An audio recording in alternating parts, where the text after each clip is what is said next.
Frank. See, that even before the interview, we're having a good Yeah. time. I'll let you in. Oh, you're not going to let me on the. I'll let you in. You're a screen hog, huh? Yeah, I try not to be, but my head is so big. I have a size 8 fitted. If anybody wants some mini hats. Well, you seem like you're having a good time today. I am. It's nice. The Creative Coalition is, I've been involved for a lot of years. I've seen them grow, and this is a little intimidating with this book because I saw some of the pictures of the beautiful women, and I realized why they had me come down to make them even more beautiful.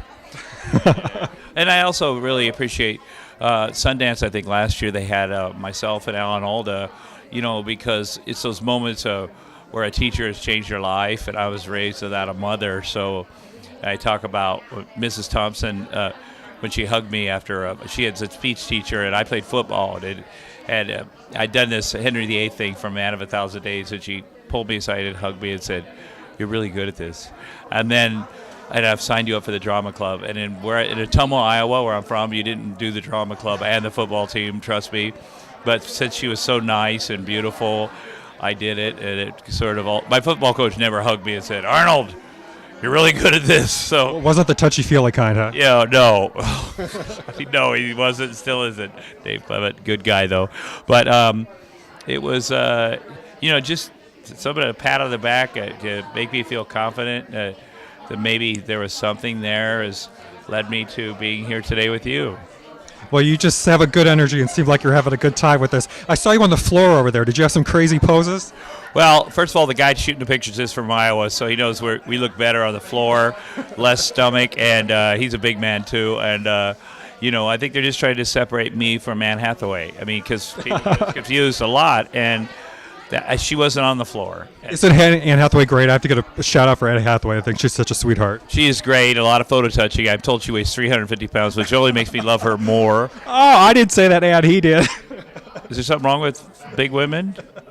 Am I learning that now? I should have talked to you 20 years ago. So, it seems like arts are treated like a second-class citizen in this country. I mean, that's really what I think the whole Creative Coalition's goal is. Well, what's nice about being from a place like Iowa is, first of all, our schools are so great, but arts, our governor was a teacher for 10 years. That was his qualification to be governor. Chet Culver, who's a friend of mine, and we just think differently. Arts are very important, and we just have them. And we also have 3% unemployment. Gay marriage is legal, and we believe in stem cell research. We don't get involved in. We just want good schools where our kids have a chance. And so many people have come out of there, and I like to go back and give back, and because the thing about being famous or whatever. The only good thing about it is that you can do things like this, and maybe some kid will read something, but I have so much respect for teachers because a lot of times the family life is not so good. And I love going to school. I could. You loved going to school? I loved it. I didn't love doing homework, but I loved being at school. You were the class clown, weren't you? I became the class clown when I wrote diarrhea on the chalkboard. Little did I know, it's a really hard word to spell. I didn't spell it right, but people laughed, and that was kind of an attempt. You knew you had something there. I knew I was onto something. I did get paddled, but it was worth it. It was the Mr. Whittlesey Phase 1 paddle, which I got the Phase 2 the next year. And I realized I don't want Wait, this paddling. I do a talk show. Should we do an interview about this paddling thing? Was there more here than that? No, it's totally appropriate. My dad gave him the thumbs up because I'd rather get it from him than my dad. So, if it was covered in school. And I deserved it. It was a different time, And he had the big... These days you get arrested. Yeah. Well, my poor dad, he's picked me up out of the Wapello County, Iowa jail naked a time or two. So, Do I want to know? No, it's streaking through an old folks' home. If you live in a small town, there's only so many places you could do really stupid stuff. And so I'm also grateful that I'm here and not in prison. You went streaking in the old folks' home. I just want to clarify that. I did, but they were asleep, and we did it for the benefit of the nurses. They weren't impressed either, but men seem to think that women love to see naked men running around. They don't. That's another lesson I've learned. They don't think it's funny. Only other guys think it's funny. So a lesson for all kids everywhere. Only being naked. Don't streak naked through the old folks' home. If you're fat. Yeah, don't do that, especially with the police waiting. And don't think the police are going to let you put on your pants before they handcuff you behind your back. It was humiliating and a good life lesson for Tom. I will remember that. I want to get a plug in. I checked you out on IMDb. You've got so many new projects. I don't even know where to start. What do you want to tell us about? I like doing Sons of Anarchy. I like to do a little part on there, and I wrote a show for NBC that I will not be starring in. What's it called? It's called. Well, I haven't. We haven't. Oh. We got 2 titles, and they'll be known soon.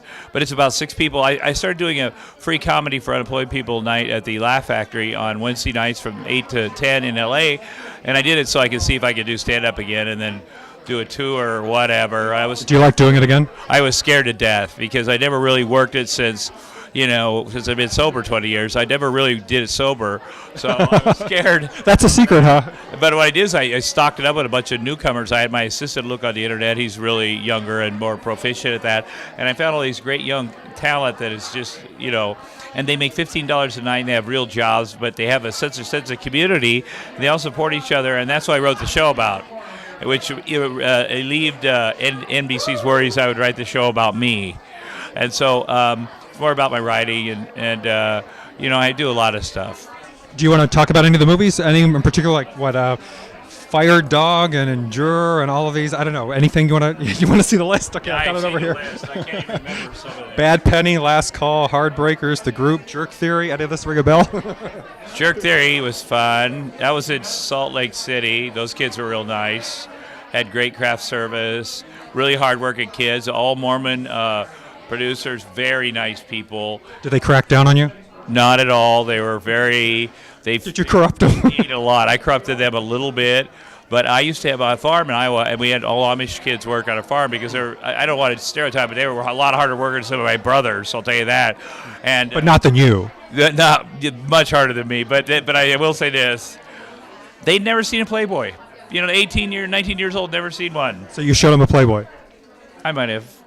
Uh-oh, the Mormon Church is watching this interview right now. That's the Amish. The Mormons have all seen Playboys. It's not like you think it was. By the way, bigamy is its own punishment. It shouldn't even be against the law. Trying to make one woman happy is like almost impossible. Imagine trying to make 2, 3, 4. Oh my God! Anybody who wants 2 wives has never been married, right? Right. Yes. And I have. I'm getting married for my 4th time here coming up in November. Going for 4 rings like Shaq and Kobe. Congratulations. I'm saying that because Ashley's not here. She doesn't think it's funny because she's her first. But the key is. All my first 3 wives never had relationships with their fathers, and I never had a mother, so I thought, that's a perfect relationship. Sounds very like Oedipal or something. So, and my mother left when I was 4, and none of the relationships lasted past 4 years. So my therapist is like, there's something here. I'm like, really? I don't think so, because they have the Olympics every 4 years, and nobody complains about that. But this one, her parents been together 42 years through thick and thin, and knock on wood, I love her, and I've never had kids yet. Got to be a stepfather, best thing ever that Roseanne ever did for me, and I can thank her for that. And besides helping me get sober and saving my life 20 years ago, but that's a little thing too. But I think it's time. At my age, till death do you part, really, it's not that much of a commitment. Well, I wish you 42 years of some kids. How's that? Yes, people live a long time in my family, unfortunately, and they get crabbier and crabbier. I remember my great-grandmother, she lived to be 105, and I had to babysit her when I was 9, and she was so scary. So hopefully I won't live to be 105, but 190, 95, 90, yeah, be good. I'd like 100's a nice round number. 100 is a good number, but once you get to 100, you start thinking Guinness Book of World Records. Let's go for 120, But I want to be, as long as I'm active, and I'm not that active now, come to think of it. And I'm only halfway there. So, are you sure? You seem to have so much energy. I think you'll always be active. But I said to Ashley, you should have had me when I was 30. I was in top shape. She goes, yeah, but I was 11, so it would have been weird. I go, oh yeah. Well, that wouldn't be the mother thing. That would be the daughter thing. That would be, and that's in Iowa. My sister got married when she was 14. My mom was 16. So, but 11. Is it still legal there? 11, yeah. If you go to Missouri, it's legal, but it's not legal now anymore. Thank God. But I will say this: that a younger woman. It's her. Guys could be older. I know it's a horrible stereotype, but if you want to have kids, it's hard to get. I would say I'm going to have kids when I'm as old as Larry King. That's my goal. I know his kids, and they're really good kids. Sorry, I didn't. No, don't be sorry. They're really good kids, but seriously, I want to. That's not my goal, because I don't want to be beaten up by my 6-year-old like he has been. Oh, really? Should we do an intervention here? No, I'd put my money on the kids. He's got an 8-year-old kid. Chances really like a better interview than Larry even, and like top smart kid. He's got but it helps to have a young wife that's active, but I want to be able to play some. I want to coach my kids' little league team. That's my, What do you think about these women who are 80 years old having kids now? So the kids will be like, she'll be 100 and something when the kids. I think they're whores. 80. All right, whatever. And it's my duty to stay clean and sober, I guess, if you have kids, and stay healthy as possible. So you live long enough that they've. Although there's a pretty good biography of my life on the internet, it turns out. So if they want to know about their dad, they can just Google my name. Watch your movies, and they'll probably be grateful that I wasn't around. But I'd like to be around to get them married and stuff like that, and marry them off. So 14, 15 years at least. Well, thank you very much, Tom Arnold. You're pretty cool. Wow, thanks a lot.